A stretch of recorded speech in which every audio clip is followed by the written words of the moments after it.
which is of slowly progressive nature. So as of now, we don't know what it is.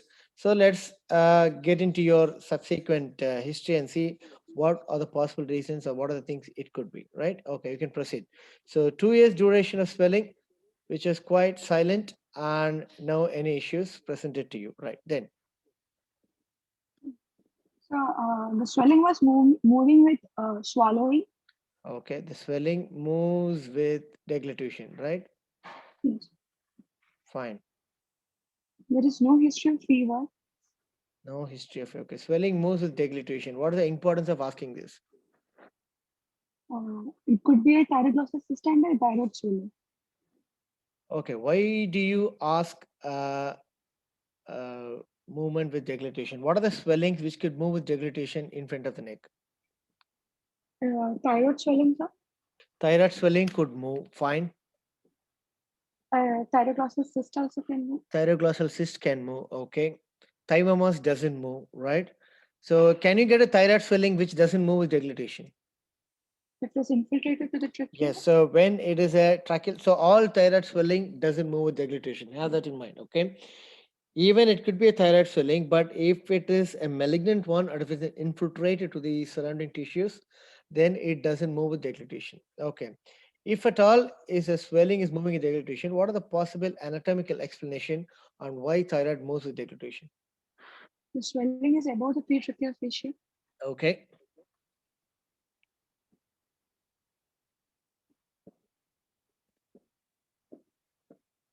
Right. So it is a close communication between the pretracheal fascia and the deep cervical fascia of the neck. Okay.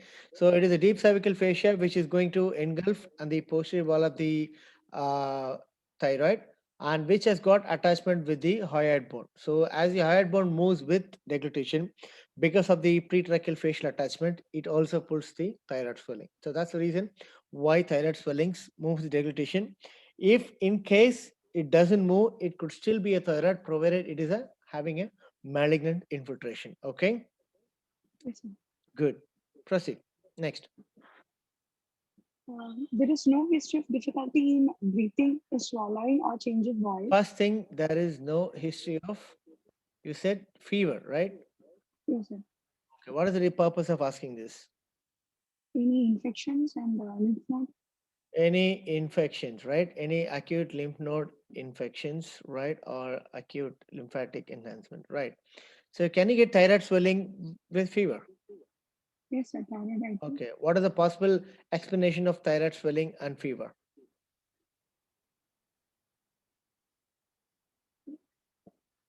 Inflammatory. How do you get, yeah, So what, inflammatory okay, inflammatory examples. Tell me some examples. readers thyroiditis. Okay, what is renal thyroiditis? Autoimmune disorder in which there is inflammation to the thyroid gland. Okay, autoimmune thyroiditis. Can you tell me one autoimmune thyroid swelling examples?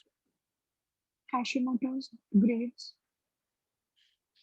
no, thyroiditis, Hashimoto's, right? Hashimoto's thyroiditis. Lovely. Hashimoto's, then Graves, Graves' disease, right? So both can present as fever, okay, along with thyroid swelling, and Riddle's thyroiditis as a part of inflammatory disorder. Then any other reasons for infect, I mean fever and a thyroid swelling, which could be still a thyroid swelling also, apart from infection of some other reasons. Right, when the patient is having acute thyrotoxicosis, okay, when the patient is having features of thyrotoxicosis, right? So that could present with fever and neck swelling. Yes or no, right? it's Okay, what is the reason for hypothermia or fever along with thyrotoxicosis? because of the function of the thyroxine. It Okay, increases the basal metabolic rate. all right.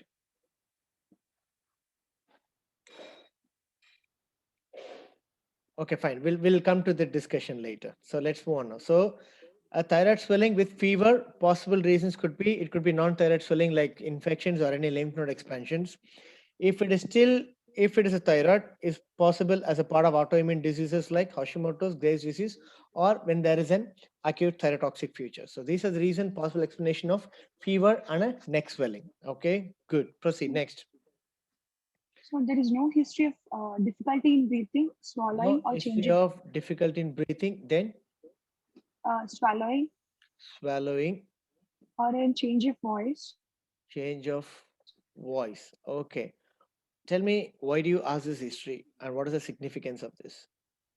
because of the pressure symptoms Okay, so thyroid gland. you want to check whether this swellings in front of the nerve is exerting a pressure on the surrounding structures. Okay, what is the purpose of in difficulty in breathing? So, swelling compressing the trachea may cause Okay, so difficulty when in there is breathing. compression of trachea, that's what you mean, right? So compression of trachea, okay, that can cause difficulty in breathing. Can you have a thyroid swelling which is not compressing the trachea and still presenting with difficulty in breathing? It is infiltrating into the mm,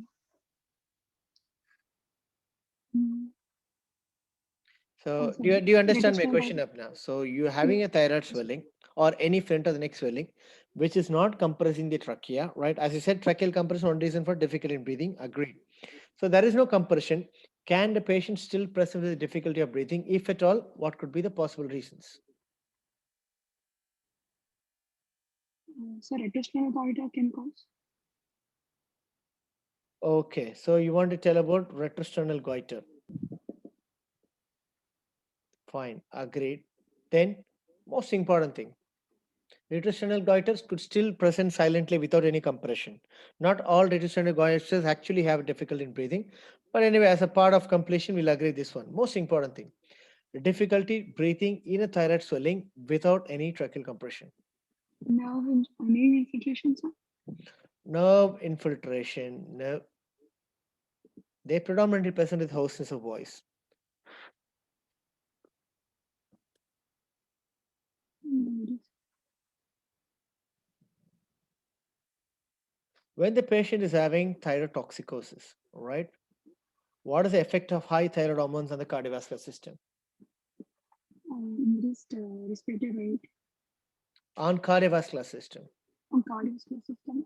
There will be increased beta receptor activity, Okay, so it receptors can will be increase the there. heart rate, it can increase the stroke volume, it can increase the cardiac output.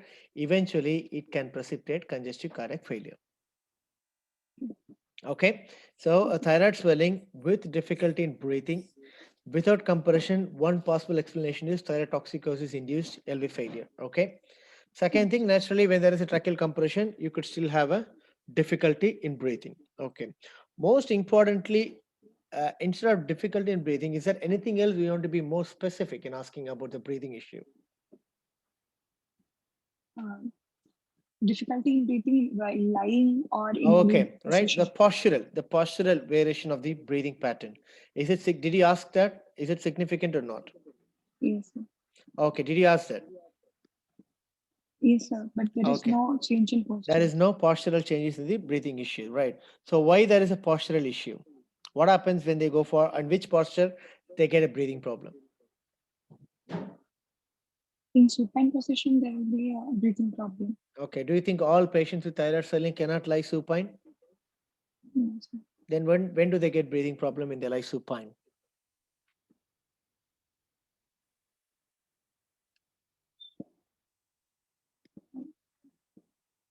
When there is a retrosternal extension, Yes, so when there is a retrosternal extension. So this history is another important evidence that a patient having a postural breathing difficulty, which typically comes on lying supine, one possible reason could be retrosternal extension. But again, I'm telling all retrosternal extension doesn't cause a breathing problem posturally. Okay, in few patients they go for postural issues when it comes to breathing difficulty. What are those patients? Who are those patients?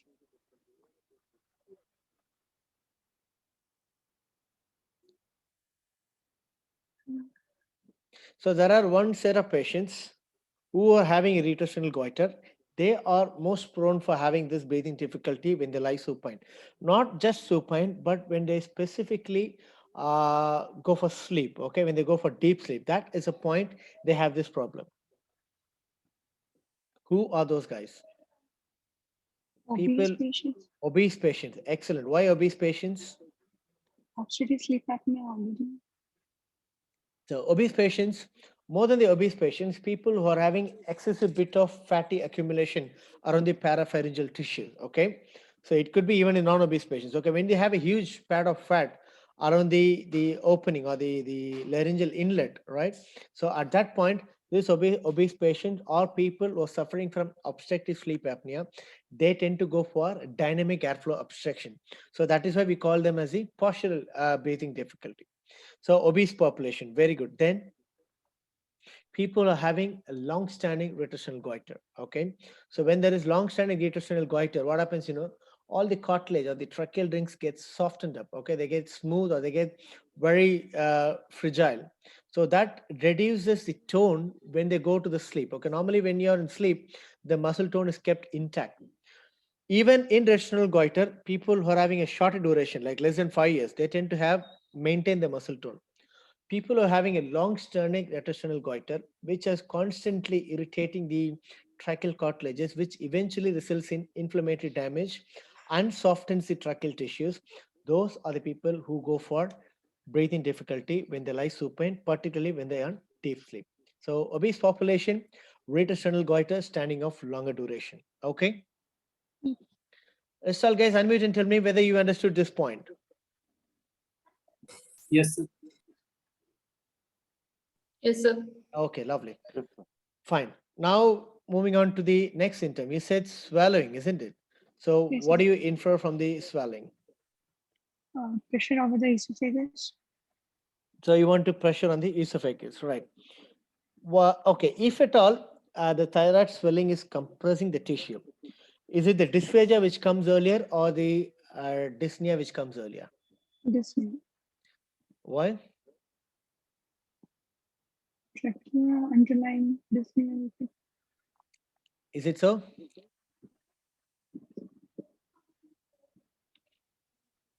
Okay. Usually the dysphagia comes first. Why? Oh, Because trachea is a cartilaginous yes, thing. trachea It has doesn't got support. cartilages. It has got innate support and strength, whereas dysphagia, I mean, esophagus is just a muscular tube, so they tend to get the compression effect much earlier than the trachea exerts. Okay, so that's the reason dysphagia is the most earlier symptom than trachea. Okay, simple thing, right? Right. So let's assume that this patient is having a retrosternal goiter, but duration is only of 3 years duration and the patient is complaining of difficulty in breathing. How will you explain this? No thyrotoxicosis, no clinical features of thyrotoxicosis, retrosternal goiter not of longer duration, patient is not obese, but still complaining of breathing difficulty. What do you think?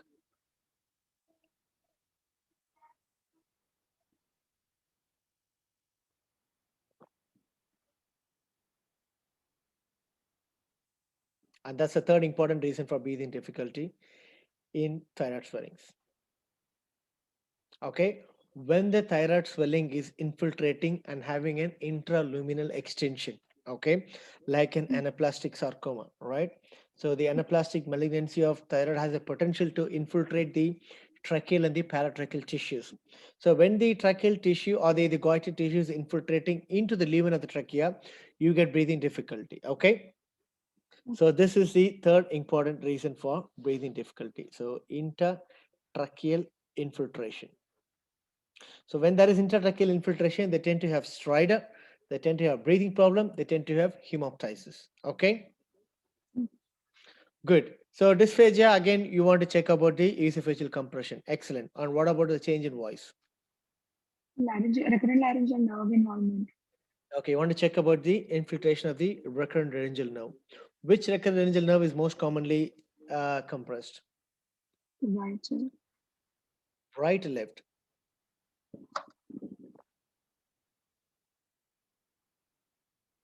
Left side, sir.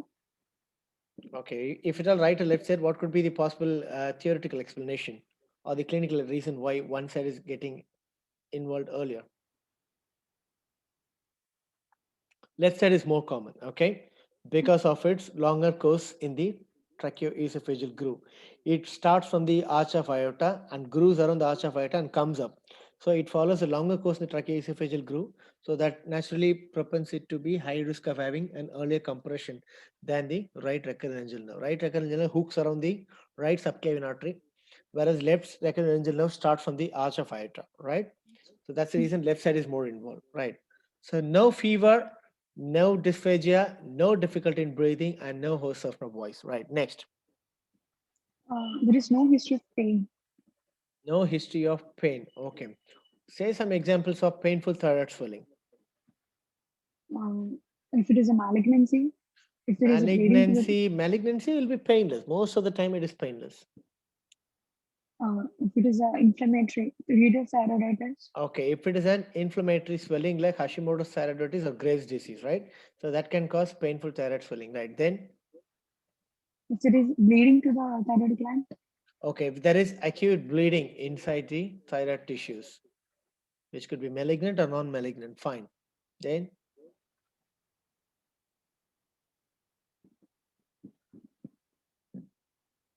have you heard about decoherent thyroiditis? What is decoherent thyroiditis?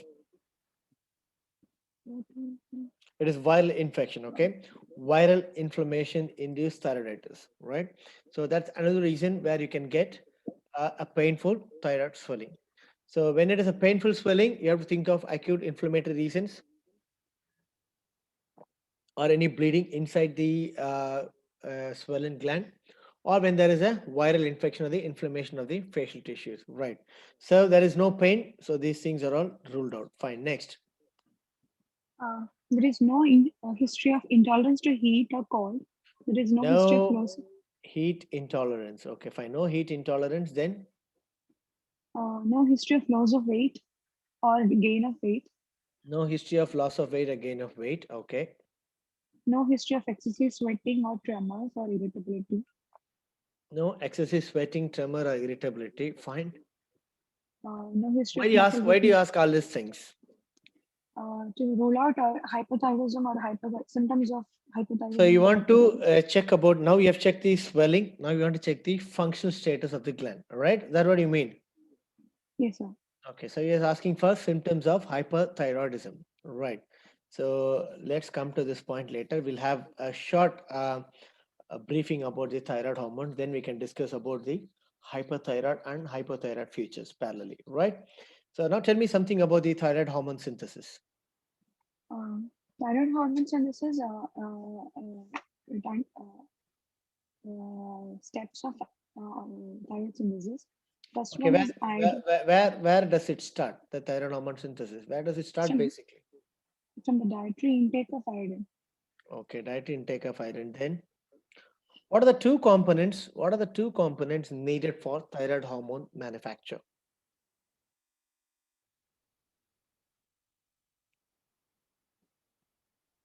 Two components are like thyroid cells, follicular cells. Okay, so clear about the two component right now. Tell me how the thyroid hormone synthesis. What are the where does the process of thyroid hormone synthesis starts? Starting from the iodine trapping, Okay, um, iron first trapping from the GI tract. Okay, GIT, okay, GI absorption, and what formulation it comes? in Iodide or iodine? iodine. It comes as iodide, right? Okay, ionized form. It comes Okay. as an iodide in the circulation. Okay, where does it comes? It Uh, comes from the GI tract. Okay, then what is the next step?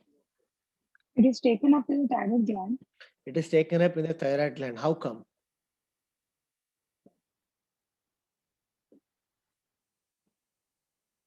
Um, How come the iodine is taken up inside the thyroid gland? in the follicular cells, Okay, good. The follicular cells. uh, Okay, this is a follicular cell. Then, in the follicular cells in the okay, basolateral surface, this is a basolateral surface. Excellent. Then, what happens in the basolateral surface? instead of sodium, Okay. exchange of sodium will happen. So you mean sodium comes out and iodine comes in? Is that what you mean? Sodium iodine exchanges with the help of sodium iodine exchanges. No. Okay. It is sodium iron symport. Okay. So there is a channel here which exports or imports sodium iodine symport pump. Right. Does it it comes by passive diffusion, or it's an active transport, or it's a facilitated diffusion, or what type of transport it is? Active transport. Okay, it is a secondary active transport. Okay, what do you mean by secondary active transport? Any idea? Right, no worries. Okay, so here the intracellular concentration of iodine is very high compared to the capillary concentration. So now the iodide has to move from capillaries into the follicular cell, so which is moving against the concentration gradient, right? So when you're moving something against the concentration gradient, you need energy. Yes or no? Yes, sir. So that energy is not supplied directly by the ATP. It is supplied by the sodium potassium ATPase channel present in the basolateral membrane. Okay. So the energy released from that sodium potassium ATPase membrane is utilized for this sodium iodide symport pump. So this is an example of secondary active transport. Okay. So by Okay. the secondary active transport, this sodium iodide symport pushes sodium uniodide into the cell. So this is how the iodide or the iodide ion comes into the cell. Okay, now what happens when it comes into the iodide? It gets oxidized to iron Gets oxidized to iodine. Okay, with the help of thyroid peroxidase. so thyroid peroxidase is here, so it gets oxidized to iodide. Then iodine. Okay, fine. Then This iodine binds to the thyrosin residues okay, or from organification. so this is now you're inside the follicular cell and the iodine is formed. Right now, what happens next? Thyrosin residues will be there in the follicular cells. Okay, Leo, but what happened to the iodine? What is the next state of iodine? So it had to gets pushed inside. Am I right? So, yes, sir. So what is the thing needed for the thing to get inside? What are the thing essential for pushing the iodine into the cell? Whose mic is this? Can you put the mute? All right, fine. So the iodine is formed from iodide in presence of tyrosine peroxidase. Now the iodine has to get pushed into the colloid. Okay, inside the Yes, sir. follicular cell is a colloid, right? So what are the thing which is helping to push the iodine inside the colloid? So that is called as the pendrin protein. Pendrin protein is essential for pushing the iodine ion, which is already oxidized by the tyrosine peroxidase into the colloid. Okay, so the pendrin iodine pumps the iodine into the colloid. Okay, what happens in the colloid? Organification happens. It will bind. Iodine will bind to tyrosine molecules, Tyrosine forming molecules. Where tyrosine molecules are located? Where? in the colloids. Do you think tyrosine amino acids are lying freely in the colloid, or is anything else? What is the source for this tyrosine? Thyroglobulin. Thyroglobulin. Thyroglobulin. Okay. The thyroglobulin is nothing but it's a molecule containing 130 amino acids or 132 amino acids of tyrosine. Okay. So thyroglobulin is a main molecule. Okay. So thyroglobulin contains tyrosine residues to which the iodine is going to bind. Yes or no? Yes, sir. Okay. So what is the source of this thyroglobulin? Where it is coming? So the parafollicular cell. No, sir. No, sir. No, sir. Where come the thyroglobulin is located? How come it is coming into the colloid?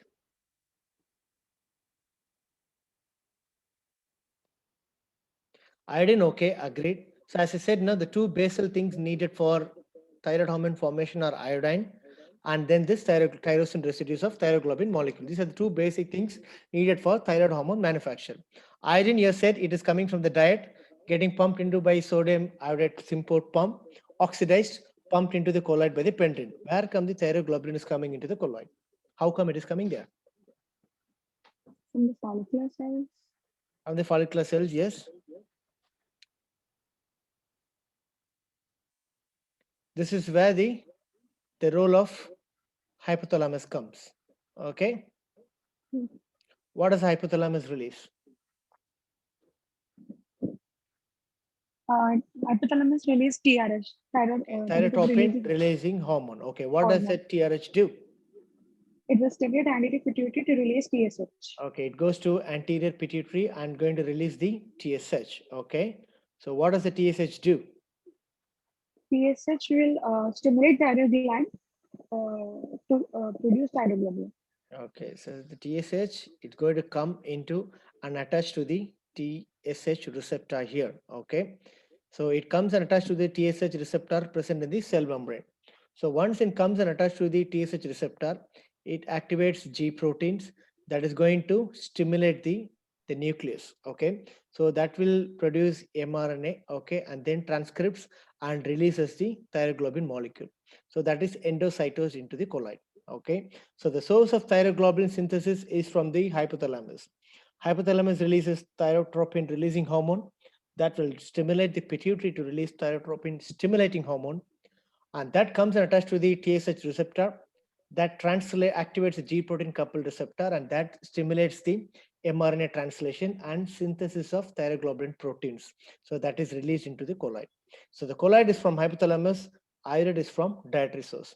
So why this understanding is important, because only then if you understand this one, you can understand what are the different causes for primary and secondary hyperthyroidism. All right, so this iodine is released and this thyroglobulin is come. Other guys, will you unmute and tell me, able to understand this point clearly? Yes, sir. Yes, sir. Yes, sir. Yes, sir. Excellent. Right, put your mics back on mute. Good. Now the iodine has come, the thyroglobulin has come. What is next up now? So they will bind Okay, they will to bind. form monoiodotyrosine and diiodotyrosine molecules. Okay, monoiodotyrosine and diiodotyrosine is formed in the colloid. Okay, it is formed in the colloid. Okay, then They will undergo coupling where okay, where does the coupling reaction happen? Is it in the colloid or is it in the follicular cell? coupling in the follicular cells? No, it goes in the colloid. Okay, so the iodine coupling with the thyroglobulin as well as the amino dehydration, this all happens in the colloid. Then finally they go for coupling reaction, which is going to be T3 and And T4. So they are all stored in a lysosomal vesicle. Okay, so this comes into the follicular cells.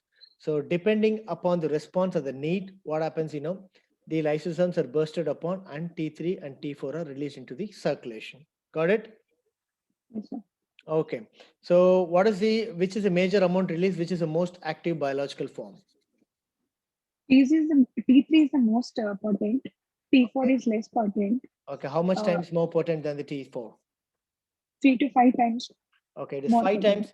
T3 is the most active form. It is 5 times more potent than T4. Okay, but which is the most common form released or the major form of the soluble? T4, 90%. How much? is 90% of the circulating thyroid hormones are T4, T4. and remaining 5 to 10% is going to be T3. Okay, what is the major protein binding in the circulation? Albumin and thyroglobulin binding protein. Okay, it's going to be albumin. There are 3 proteins basically: thyroxine binding globulin, thyroxine binding prealbumin. Okay, these are 3 proteins, of which albumin is a high concentration, so it's going to be the major capacity, but thyroxine binding globulin is got high affinity towards thyroid hormones. So this is the major carrier of thyroid hormones. Good, excellent. Now tell me what are the physiological effects of thyroid hormones on different systems. Let's start with the metabolism. Now you will get all the answers for why you're asking for different thyrotoxic features in your clinical history. Okay, so you should know how the thyroid hormones work. Then you can understand what happens when there is excessive activity. What happens in metabolism? It increases the basal metabolic rate. Okay, how come it is increasing the basal metabolic rate? Why there is an increase in basal metabolic rate? Because of the carbohydrate, protein metabolism. Okay, why there is a need for increased metabolic breakdown of all those things? Why More come the bigger thyroid receptor hormones? activity. No. Anyone else? Just one unmute and try if you want. Why come the thyroid hormone is increasing the metabolic rate? Increase sympathetic activity. Heat production. Okay, right. Increase No worries. sympathetic activity. Right, fine. Right. Increased catecholamine level. It is all the reason, but the reason is different. Okay. So when the T3, T4 hormones come into the cell, okay. So what are the receptors for thyroid hormones located, Abna? Where are the receptors located? Receptors are located in the Thyroid hormone receptors are located in which part of the cell? Nuclear receptors, sir. Okay, so thyroid hormones is the only one which has got nuclear receptors among all the hormones inside the body. Okay, so the T3 and T4 comes inside, right? It goes and stimulates the nucleus. Okay, it produces certain gene transcription and releases a lot of major proteins. Okay, of the proteins which are released by thyroid hormones, the most important protein is the sodium potassium ATPase channel. Okay, the sodium potassium ATPase channel is released in excessive amount in stimulation of thyroid hormone, stimulating the gene transcription. So what happens when there is sodium potassium ATPase channel excessive amount? What happens, there be lot of sodium going out, lot of potassium coming in. Most importantly, it is needing energy, right? So when there are more amount of sodium potassium ATPase channels, the energy requirement is going to be very high for the cell. Okay. So where come the energy supplied? There comes the carbohydrate, which is going to be the glycogenolysis, then glycolysis, then lipolysis. Okay, all these three products are broken down to give large amount of ATP for this extra amount of sodium potassium ATPase channel produced by thyroid hormones. So what is the byproduct of the metabolism? You're going to get water, you're going to get carbon dioxide, and you're going to get heat. So this is the major reason why you get hypothermia in thyrotoxicosis patients. Okay, so excessive thyroid hormones gets inside, stimulates the DNA, transcription to large amount of proteins, of which one protein is sodium potassium ATPase channel, which requires a lot of energy. So when the energy is needed is more, it is going to break down this all the byproducts, mainly the glycogen and glucose and lipase, lipid tissue. So when they are broken down, they're going to release ATP, carbon dioxide, heat, and water. So when there is excessive, there's going to be excessive amount of temperature inside the body, and that's the reason you get hypothermia in patients with thyrotoxicosis. Do you got the point? Yes, sir. Yes, sir. Yes, sir. Right. So that is the effect in the metabolism. So it's going to be increased carbon dioxide breakdown, increased carbohydrate breakdown, increased protein breakdown, and increased lipolysis. Fine. That is the first thing. What is the effect on the heart? Increased sympathetic activity, which will cause increased systolic BP. Increased heart rate. Okay, start from the basics. Okay, whenever you're starting a cardiovascular system, start from the heart rate, right? So it is going to increase the heart rate because Increased catecholamine release and increased not increased catecholamine release. It's going to be beta increased receptor sensitivity. Okay, increased sensitivity of catecholamines and increase in the beta receptor, or particularly the beta 1 receptor upgradation. Okay, there is increased sensitivity as well as number of beta 1 receptor. Beta 1 receptor is a protein channel. Okay, so when T3 is getting into the myocytes or the cardiocytes, it is going to stimulate the genes there, mRNA transcription, and that will produce a lot of beta 1 receptors. That is the reason why you get increased heart rate. Then when it comes to any systolic BP. listen, when I was telling something about the cardiovascular system, in any systemic manifestation, you have to tell about heart rate, you have to tell about cardiac output, you have to tell about stroke volume, and you have to tell about SVR. These are four things they expect you to tell. Heart rate is increased. What about the stroke volume? Increased. Stroke volume is going to get increased. Then what about the cardiac output? Naturally, it will go out. Increased. What happens to the systemic vascular resistance? Decrease. Systemic Decrease. vascular resistance will decrease. Very important thing. Okay. Why?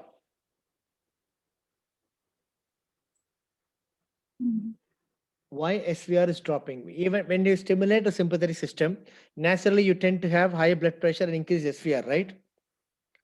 But in these patients, heart rate will go up, stroke volume will go up, cardiac output will go up, whereas the systemic vascular resistance will drop. Reason? Beta 2. Okay, beta 2 receptors. Of course, in vessels, you got alpha 1 receptor. That is also sympathetic nervous system, right? Why that is not getting stimulated much? If you stimulate alpha 1 receptors in the peripheral vessels, you're going to have the vasoconstriction and increase in the SVR.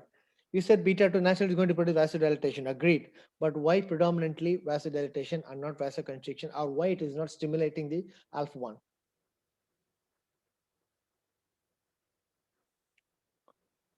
Okay, so Non-receptor reflex. basically, when there is a heat, okay, when there is a hyperthermia inside the body, when the basal metabolic rate is high, what happens to the capillary blood flow?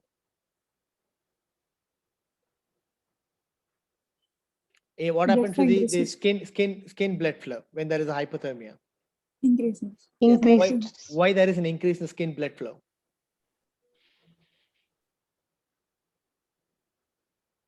Okay. So when there is hypothermia inside the body tend to dissipate the heat, okay? Because hypothalamus is got a superior control, right? So when the hypothalamus is feeling the thermostat, right? So it is going to produce excessive vasodilatation and the peripheral vessels to dissipate the heat outside the body, okay? So one such mechanism is the main reason why you get drop in the systemic vascular resistance despite an active stimulation of the sympathetic nervous system, okay? Okay. Good. So cardiovascular system is over. What happens in the third thing in the bones? Normal Increased growth function. hormone Normal release. function. So normal here, abnormal in the next year. What happens in the bone? So it maintains the balance, right? It maintains a balance between osteoblast and the osteoclast. So osteoblast break down the bone. Osteoblast deposits the calcium into the bone. Osteoclast decreases the calcium or dissipates the calcium away from the bone. This balance is maintained by thyroid hormone, which is needed for the skeletal development. Imagine when there is excessive thyroid hormones, the osteoclast activity is going to keep on increasing. So there is going to be bone resorption Osteoporosis. and fractures, right? So the osteoclast activity goes up when the patient is having excessive thyroid hormones, right? Good. Then what else? What happens in the CNS? Um, What is the normal in- function of the thyroid hormones in the brain?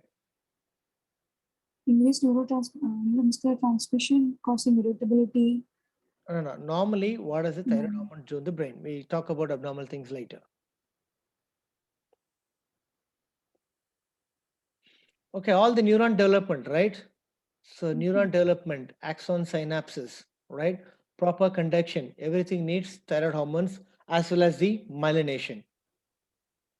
So everything needs thyroid hormones. So when there is excessive, abnormal or huge amount of thyroid hormones, what happens in the CNS system? There could be irritability. Okay, why there is irritability? Because of the excessive activation of sympathetic nervous system. Okay, that produces confusion, irritability because the axons are going to fire on a huge rate. Okay, so irritability, anxiety, Traumas. restlessness. Okay, Traumas. restlessness, and finally coma. All right. So these are the things which happens when there is excessive amount of hormones in the central nervous system. All right. Good. What happens in the muscles? Tremors. What is the function of thyroid hormones in the muscles? Growth hormone release will be there. I'm asking in the muscle. What is the thyroid role of thyroid hormones in the muscle?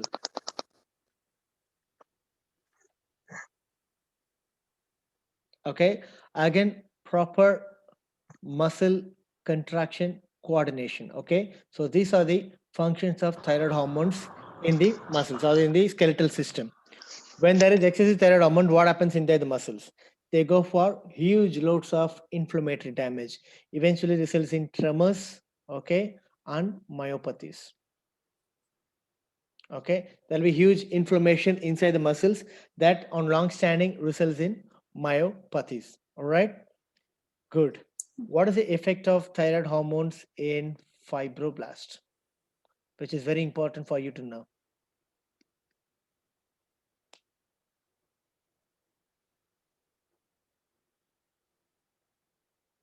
Have you heard about what is the effect of thyroid hormones in the fibroblast? No, sir. Right. So fibroblast,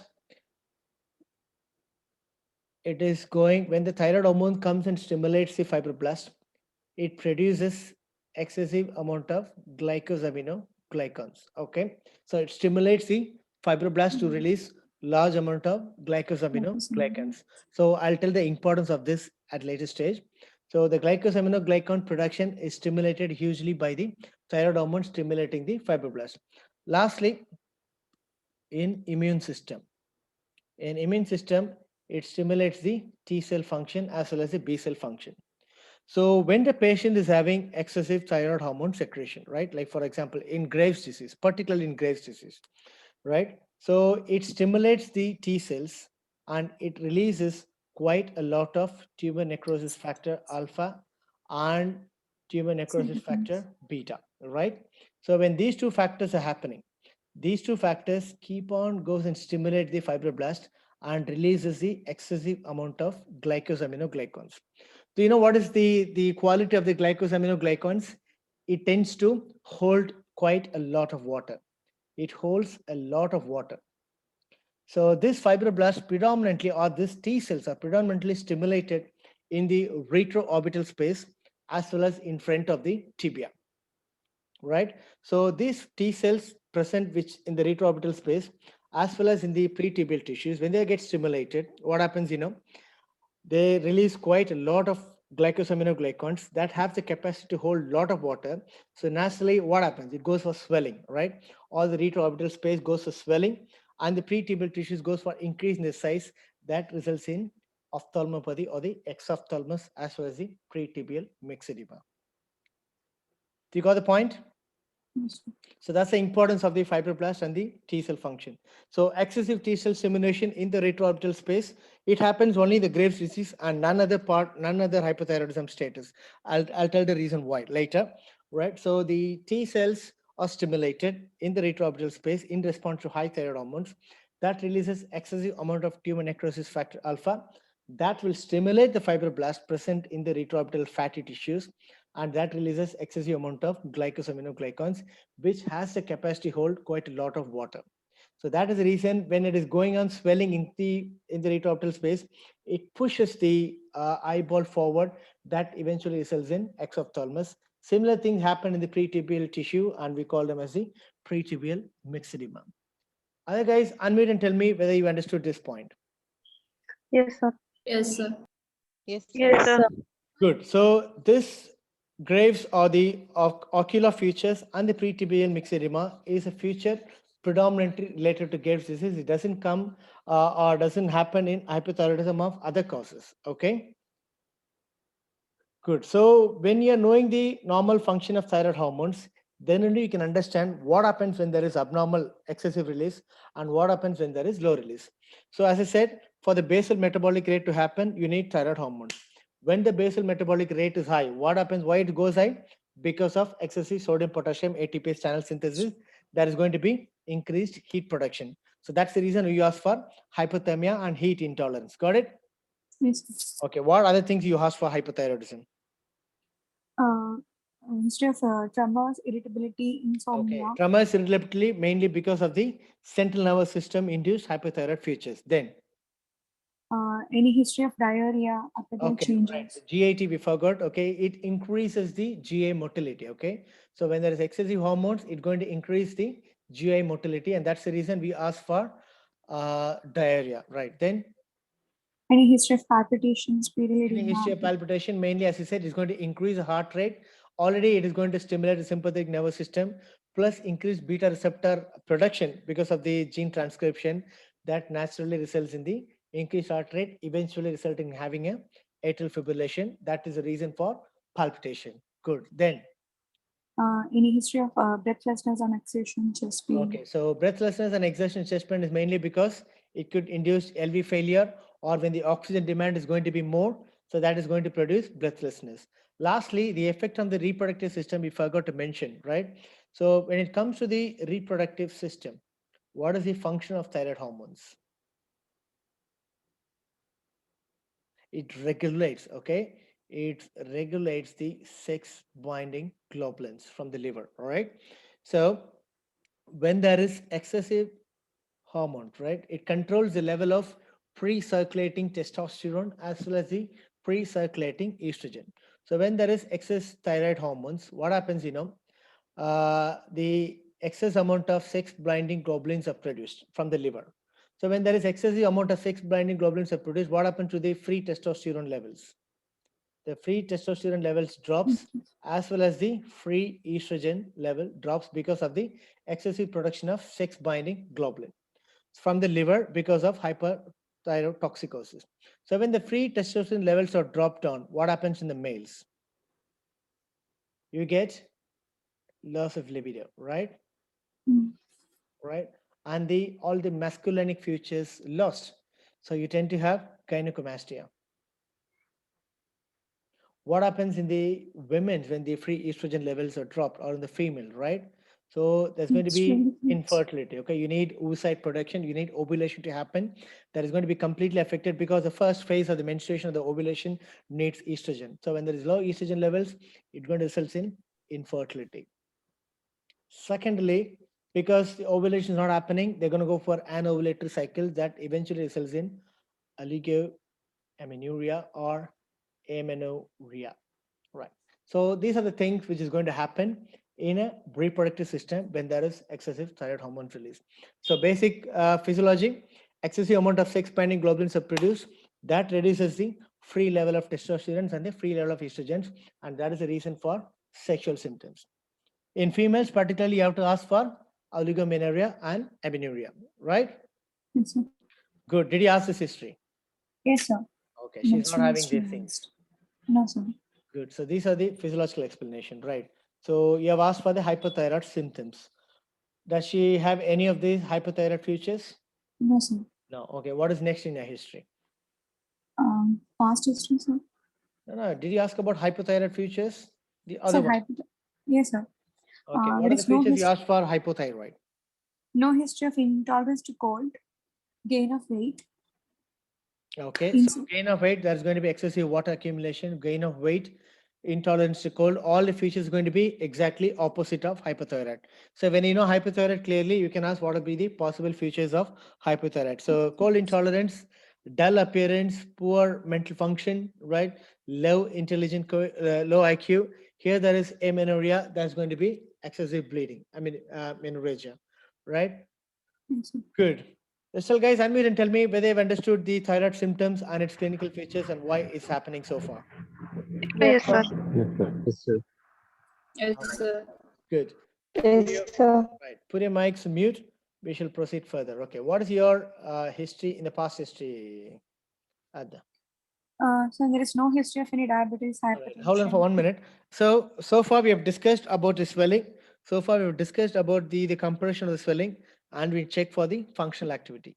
So in a thyroid case, your history should focus on three main factors: the swelling and its associated problems, whether the swelling is having any extrinsic effect on the surrounding structures, whether the swelling is functionally active. So these are the three vital histories you have to get in your presenting history, right? All these things will be definitely focused, which of course Yabna has got everything. That's good, right? Proceed in the past history.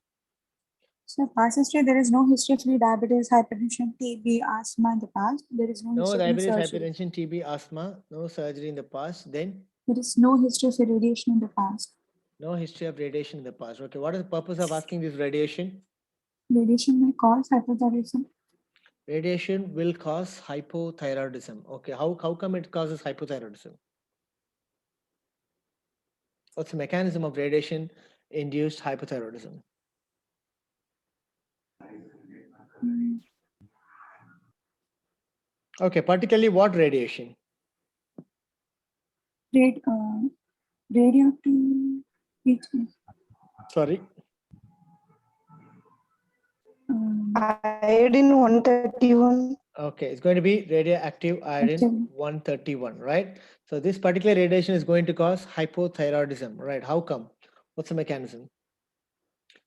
Right, okay, fine. So this is a follicular cell. We already discussed about the synthesis of thyroid hormones as well as thyroglobulin, right?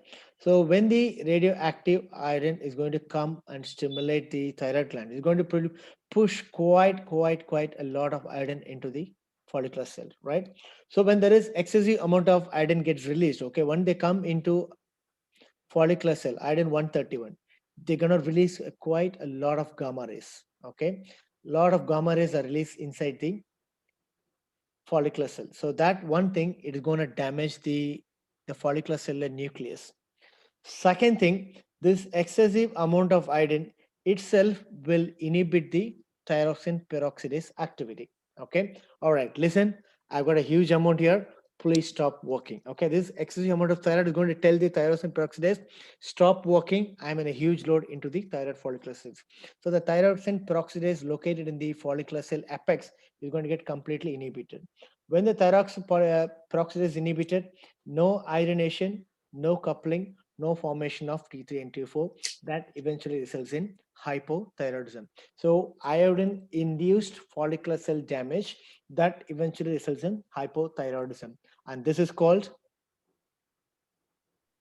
Wolff-Chaikoff. Wolff-Chaikoff. Okay, Wolff-Chaikoff. Wolff-Chaikoff effect. Okay, so iodine induced hypothyroidism is nothing but the Wolff-Chaikoff effect. So that's the purpose of asking radiation in the past. Good. So what are the important things in the past history apart from things which you asked? Should you have to ask any other thing important? Did you ask about any cervical spine issues? No, sir. No, that's important, okay? Because you're gonna put the patient in head extension when you're going for thyroid surgery, right? Yes, sir. So when you're going to put an excessive head extension, you have to look there basic thyroid cervical disc problem or any occipital cervical fusion in the past or any cervical spine surgery in the past is another important issue you have to ask, because if you don't ask that, if you put the patient in an extreme head extension, that eventually results in cervical spine damage, okay? So cervical spine surgery, cervical disc disease has to be definite part of your past medical history. If at all, issue of rheumatoid arthritis is also important because that could affect your cervical ligament spine. laxity. Okay, so that issue is also important. Apart from these things, your regular diabetes, hypertension, tuberculosis, bronchial asthma, right? All blah blah blah things, fine. Good. Don't miss this. Okay, when your exam comes. Okay, sir. Good. What is the next? Proceed. So family history, no history of similar illness in the family. Now history of similar illness in the family. Right. Okay. Then coming to menstrual history, she attained menarche at the age of 14 years. And Okay. she is having regular cycles of 30-day cycles. Okay. There is no history of albuminuria or dysmenorrhea. Then treatment history, sir. She is on Tylenol tablets, 100 micron. So she's already on thyroxine tablet. Yes, sir. 100 Okay, micron. which means she's having a hypofunctioning gland. Okay, hyperfunctioning gland. So that is the reason why she's on thyroxine. Okay. She is not on a regular treatment. Okay. Then coming to personal history, she takes mixed diet, normal bowel and bladder habits, normal sleep and appetite. Okay. Yeah. Hang on for a minute. Someone has raised a hand. Yes, Sugan. Any questions? Sorry, sir. Sugan. Yeah. What happened, Sugan? Sorry, sir. Accidentally. Okay, fine. No worries. Right. Okay, proceed, Abna. So, his diet-wise, personal history-wise, everything is fine. Nothing to worry, right? Yeah, no, sir, nothing. Okay, fine. So now you're gonna go to your examination, right? Yes, sir. Okay, fine. I'll go to your examination. She is conscious and already at time, place, and present. She is Okay. an average built and adequately nourished person. Her Okay. height is 155 centimeter and weight is 55. BMI is around 22 kg per meter square. There is no pallor, the cyanosis, clubbing, lymph node enlargement, or pedal edema. Vitals, sir. Okay, so general examination, see this is a thing we're gonna tell regular in all patients. So when it comes to general examination, in this particular patients, what are the things you have to focus? That is what will be expected from you in the examination. Because no icterus, pallor, lymphedema, all blah blah things fine. But when you're presenting a thyroid case, we want to know whether you're looking for the features which you have to. That is the main expectation from the examiner, right? So what are the important things in general examination you should focus for? Symptoms of hypothyroidism or hypothyroidism. Alopecia in hypothyroidism. Okay, There did will he tell be- about the hair loss, hair pattern? you didn't mention, all right? So pattern of hairs, okay, actually has in hypothyroidism, there'll be coarse hairs, excessive hair growth because of the increased subdermal capillary blood flow as well as increased fibroblastic activity in the dermal region. So that naturally increases the hair growth. So they'll have a very coarse hair. So hair pattern you didn't mention, okay? Then eye signs, okay? Any signs. abnormal general examination in your eye ocular signs, okay? Did you mention about eyes normal? You didn't tell about that. Yes, sir. I was coming to local examination for that. Say, general examination means you're going to look at the patient top to bottom as an overall feature, right? Yes, sir. So eye comes as a part of general examination. So eye signs. So you look at it. Nail bed. Did you check the nail bed? Yes, sir. What happens in the nail bed? There will be splitting of nail bed from the nail called plumber sign. Okay. So they'll have nycolysis. So because of the excess fibroblastic activation, as I said, there is going to be glycosaminoglycan production, large hair growth, faster nail growth. It gets displaced from the nail bed. So that eventually results in onycholysis. So nail examination in a general examination is important. Okay. So when you are focusing general examination, in any case, just think of what are the things you're going to look for in this particular case. Like for example, in a cardiovascular case, you have to generally look for the JVP examination or the JVP elevation, right? If you don't tell JVP elevation here, it's quite different. If the same patient is having a thyrotoxic features in your history, definitely JVP examination comes in your point of general examination. So on a case by case, depending upon what case you present, try to incorporate things you're going to look into the general examination, which will convey the examiner that you know what you're going to look for. Yes, sir. Okay, good. So comment about the hairs, comment about the distribution of fat, comment about the ocular signs, comment about the nail beds in these patients particularly. Good. Then, Sir, about the vitals. So pulse is around pulse is 80 per minute. 80 per It is- minute. It is regular, normal volume, no radiofemoral delay, and all peripheral pulses are felt. Okay, what do you think when the patient is having a low volume pulse? What are the possible reasons of low volume pulse in a patient with thyroid features?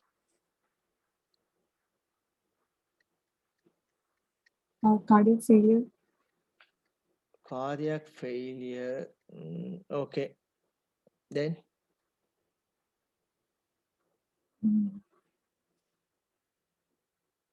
what are the possible low volume pulse reasons? These patients tend to lose, if they are having a thyrotoxic features, they tend to lose a lot of water, right? Yes, sir. They tend to be hypovolemic because of excessive sweating. They breathe fast. There's going to be insensible water loss in the respiratory system. That puts their blood volume to be low. So they tend to be hypovolemic soon. So when there are thyrotoxic features, you tend to have low volume. Of course, since it's a hyperdynamic circulation, since the heart rate and the blood pressure are pumping very fast, you don't clinically look for the low volume pulse, particularly even though the intravascular volume is low, because of the hyperdynamic circulation, we don't appreciate the low volume pulse. Whereas on the contrary, in hypothyroid, you get a low volume pulse. Why? Yet there is no hypovolemia. Mhm.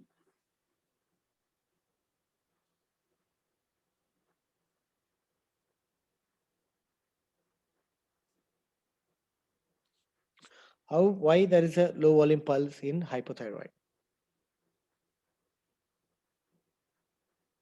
Okay, first thing, there'll be excessive fat accumulation in your forearm region, arm region, or wrist region. Okay, so that definitely affects your pulse volume character, the way you feel. Okay, functionally, it can show as a low volume pulse.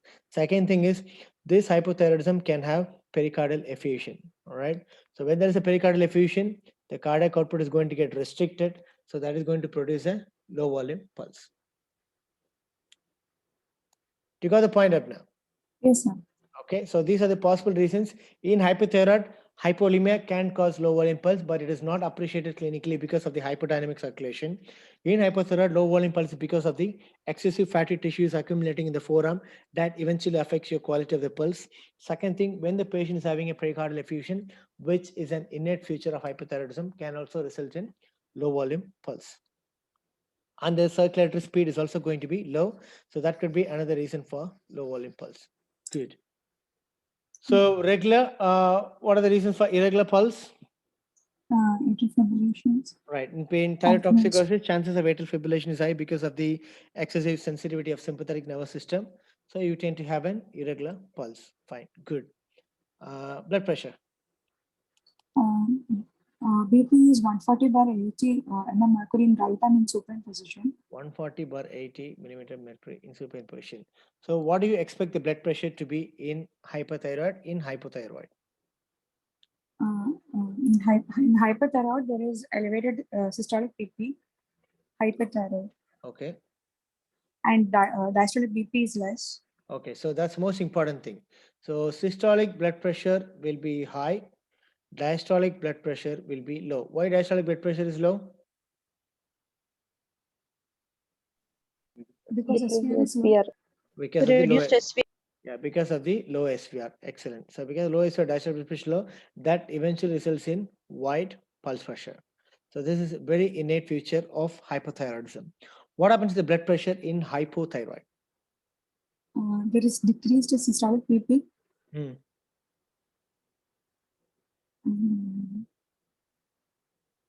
Are you sure? Okay, who tend to be hypertensive? Hyperthyroid or hypothyroid?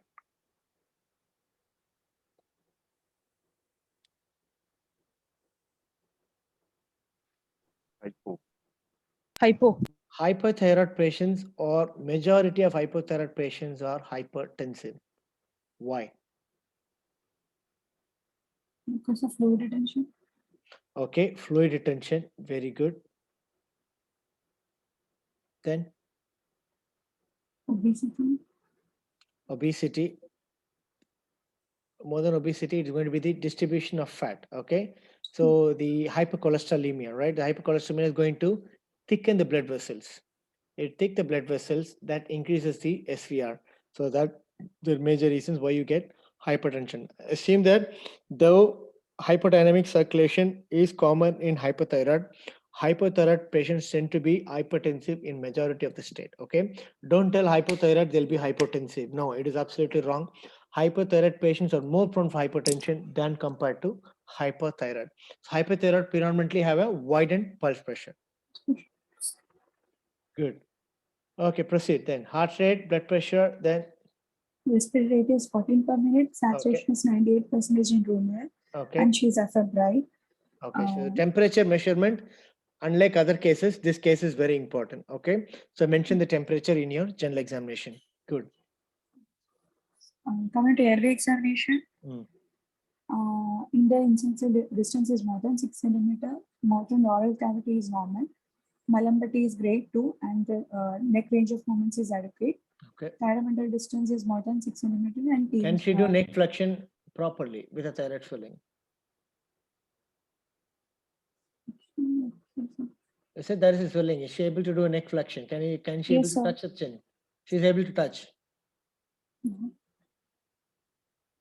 So with difficulty, she's able to. Okay, you didn't check, right? Yes. No worries. So when it comes to airway examination is very important, particularly when you have a retrosternal goiter. Okay, so make sure all the parts of airway, like we discussed in the last case, what are the important components to be seen in the airway? Everything has to be seen in detail in patients with thyroid, because these patients are likely to have, particularly when the patient is having retrosternal goiter, they're more likely to be in a difficult airway state. So look for the airway examination clearly. So this patient, when it comes to the neck movement, extension shouldn't be a big problem unless they have a cervical disc disease. But this patient tend to have flexion abnormality because of thyroid swelling restricting the neck flexion. Okay, so that's the only thing we are more concerned about. Just make sure she's able to do a neck flexion or not and document that. Okay, good. The airway is fine and normal in this patient. Okay. Coming to the local examination. Okay. Inspection. An oval swelling of size 5 to 3 centimeter, extending over the right lobe of thyroid and isthmus, is seen, which moves with deglutition. Okay. It is more on the right side. Yes, sir. Okay. And there is no movement with protrusion of tongue, and it is having a smooth surface, and the lower border is seen while swallowing. So lower border is appreciable, right? Yes, sir. So what does it mean? There is no, we can rule out retrosternal extension. Okay. What is the definition of retrosternal extension? When do you say it is retrosternal extension? Retrosternal extension, when the thyroid, when the 50% of its thyroid gland mass is below the thoracic inlet. Okay. Is that, or do you want to add anything more in this line? And you are unable to get beneath the swelling. Okay. So more than 50% of the thyroid swelling, it is lying into the thorax on full neck extension. Okay. This completes the Okay. definition. Okay. Not in supine sir. position. Okay. Make the patient have a maximum neck extension. And if you still find more than 50% is into the thoracic inlet, that is definition of retrosternal goiter.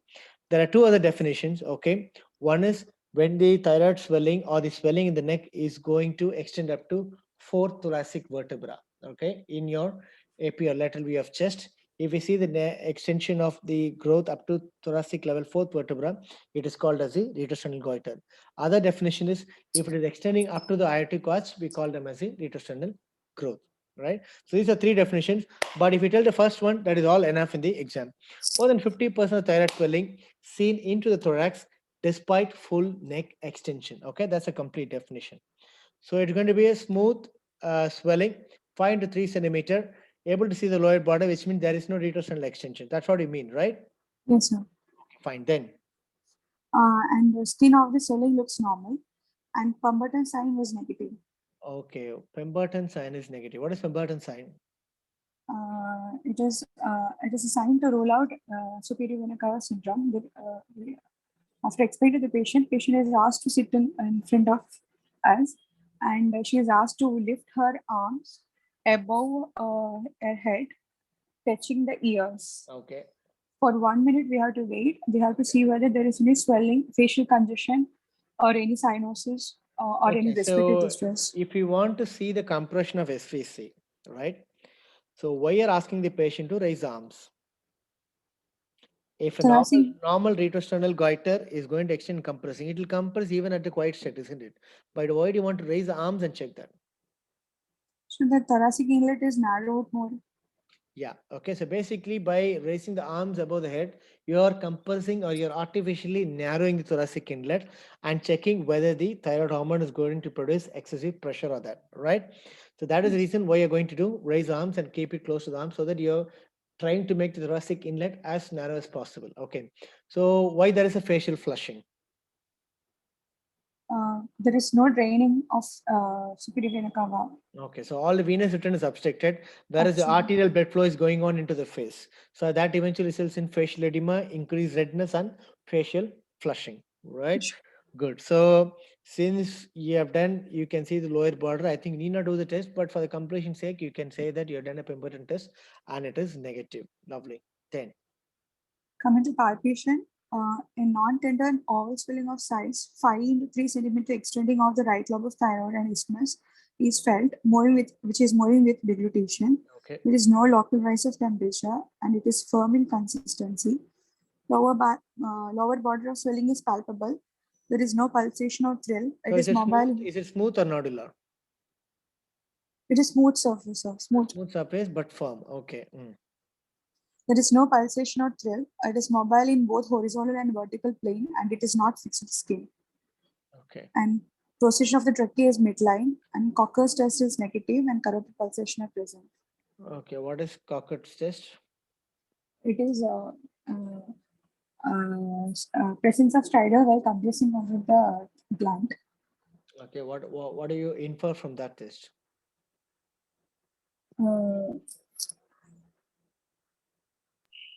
Tracheal compression.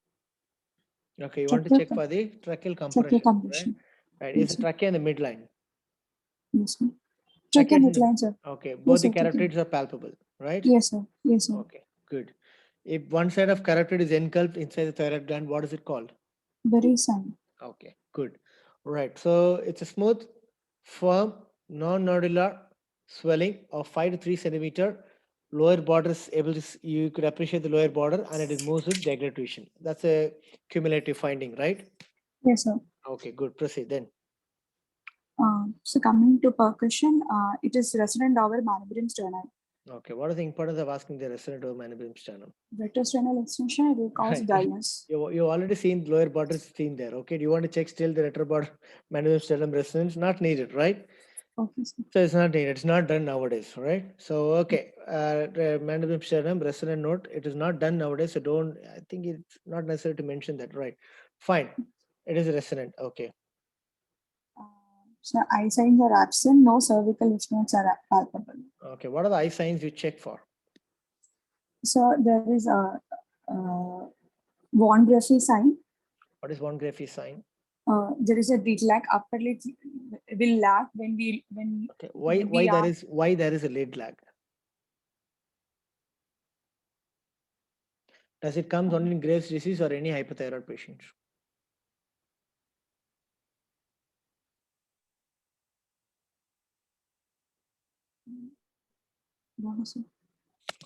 Okay, so basically, the lid lag or lid retraction is excessive activity of the levator palpebrae superioris, which is a part of sympathetic nervous system. Okay, so since the excessive activation of sympathetic nervous system in hypothyroid patients, the levator palpebrae superioris goes for twitching contraction, and that is the reason why it goes for lid lagging and doesn't follow the eyeball. Got the point? Yes, sir. Okay, levator palpebrae superioris is supplied by the Muller's nerve, which is a part of the sympathetic nervous system. Okay, so that's the reason for lid lag and lid retraction. Okay, ma'am. Okay, so what are the signs? What are the ocular signs you look for? Sir, please repeat one graph sign again. One graph sign, as she said, it's going to be the lid retraction. Okay, the lid doesn't follow the eyeball. So the lid retraction is because of the excessive contraction of levator palpebrae superioris, which is supplied by the sympathetic nervous system. So this muscle contraction is main reason for lid retraction and lid lag. Okay. Thank you, sir. Okay, then proceed. Now, what are the other ocular tests you look for? Geoffroy sign, where there is less ringing of in the forehead. Less wrinkling in the forehead. Okay, fine. Then Then Dalrymple sign, lid retraction, where the upper okay, eyelid I is. don't think so. How far the examiners will be interested in asking these ocular signs. Maybe for the exam purpose, you can know what are those things. Okay, but as I said, the ocular signs are more common or more specific only to Graves' disease. Okay, certain like exophthalmos will happen only in Graves' disease. I'll tell the reason why. Okay, what is the pathology behind the Graves' disease, Sabna? Antibodies against TSH receptor.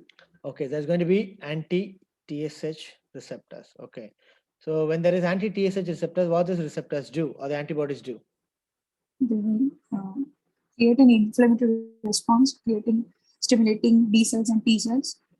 Okay, so when there is anti-TSH receptors, antibody against TSH receptors, normally it blocks. Whereas this antibody or anti-TSH receptors bodies goes and continuously stimulate the TSH receptor present in the basal membrane of follicular cells. So as I said, the TSH receptor stimulation needed for the nuclear transcription, translation, and produce the thyroglobulin, right? So that's how it produces the excessive thyroid hormone or the thyrotoxic features. Okay. So, and the reason for ocular signs predominant in the Graves' disease is because the same anti-TSH or the TSH receptor antibodies goes and stimulate the T cells present inside the retroorbital space, and subsequent things we discussed already. Okay, so when the T cells are stimulated in the retroorbital space, the same anti-TSH receptor antibodies that will release quite a lot of tumor necrosis factor alpha, that will stimulate the fibroblast, that will release a lot of glycosaminoglycans, that will hold quite a lot of water, increase retroorbital pressure, and that pushes the eyeball outwards. That eventually results in having the exophthalmos or the ocular signs. Similar reason needed for the pretibial myxedema. Okay, Okay. good. So where were we? Ocular Eye signs. signs. Eye signs, no, right. So remember, mug up all those eye signs. And the reasons behind we all discussed right now. So all the lid retraction, lid lag is predominantly because of the excessive sympathetic nervous system activity, which can happen even in Graves' disease as well as in the non-Graves' disease induced thyrotoxicosis. But exophthalmos is a specific feature of Graves' disease alone. Good. Then, So coming to systemic examination, serious S1, S2, heard our areas, not normal sounds. okay, so all other systems are absolutely fine. Anything concerned about the system? Any positive findings? In No, other- sir. No, sir. Okay, so summarize your case and tell your diagnosis. Summarizing, 34-year female without any comorbidities, present with the swelling of the neck for the past 2 years, which is moving with deglutition. And on examination, there is a 5 to 3 centimeter oval swelling extending over the right side of the thyroid and isthmus, which moves on deglutition, and the lower border is palpable. There is no eye signs and there is no lymph node elevation. Okay, and no signs of toxic or hyper or Toxic. hyperfunctioning gland. Hyperfunctioning. Okay, Yes, sir. so it's a frank, straightforward, a simple thyroid swelling coming for total thyroidectomy. Yes, sir. Right. So shall we stop here and go on to the anesthesia management tomorrow? Because it's going to take another 1.5 hours.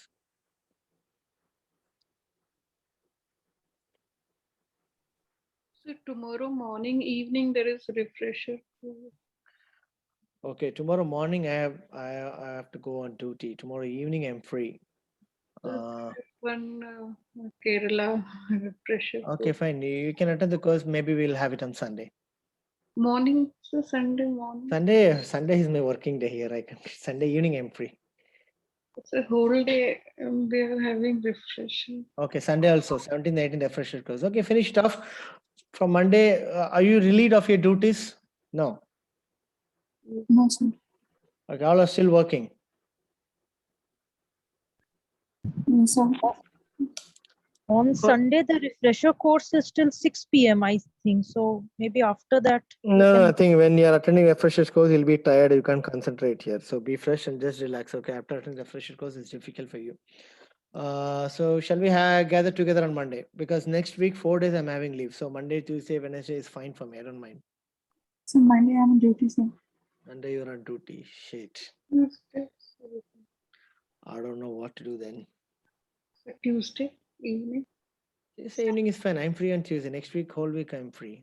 Tuesday, Can I continue? As I said, it's going to take another 1.5 hours. It will take almost 10 o'clock then. so Tuesday, 7 Or- p.m. Okay, Tuesday. Yes, sir.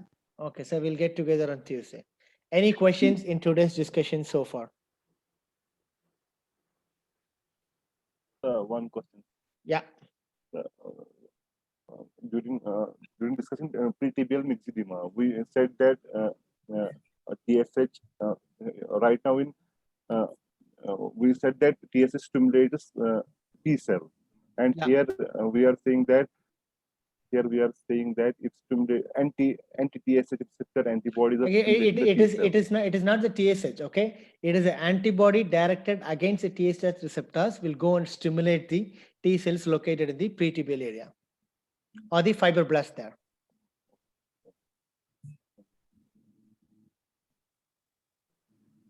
So when there is excessive amount of anti-TSH receptor antibodies, that will stimulate the T cells to release quite a lot of tumor necrosis factor, and that is a prime factor which is going to stimulating the fibroblast located in the retroorbital space as well as in the pretibial region.